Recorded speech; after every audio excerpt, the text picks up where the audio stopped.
in Matthew chapter 20 and beginning in verse 17. And as Jesus was going up to Jerusalem, we know that the Lord has left Capernaum, his home base of operation, and he's headed towards Jerusalem for what will be his last time entering that city. And he took the 12 disciples aside, and on the way he said to them, "See, we are going up to Jerusalem, and the Son of Man will be delivered." It's a very important word. He's prophesying about his own impending betrayal. He will be delivered over into the chief priests and to the scribes, and they will condemn him to death and deliver him over to the Gentiles to be mocked and flogged. Flogging was a very severe form of punishing someone. A pole with leather straps on it, multiple straps, and at the end of those straps will be metal or bone, and whenever you would strike somebody with that whip, it would go into the skin, and when you pull the whip away from the person, it would rip the flesh off the person. Isaiah, who wrote 700 years before Christ was born,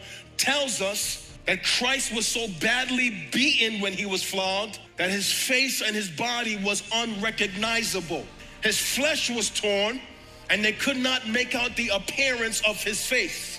I just want to remind you that he did that for your sin and for my sin, and that's the price he had to pay for the sins that you and I committed. This is why we should not love sin, and this is why we should hate sin. And this is why when we see it operating in our lives and in the church and in culture, we should be grieved over sin in our own lives, because sin, its payment came at a high cost. As followers of Christ, we cannot stare at the brutal whipping of the Lord or what he suffered on the cross and then turn away from the cross and just enjoy the pleasures of sin. This is not to say we will not sin or make mistakes, but man, we should not love it with our hearts.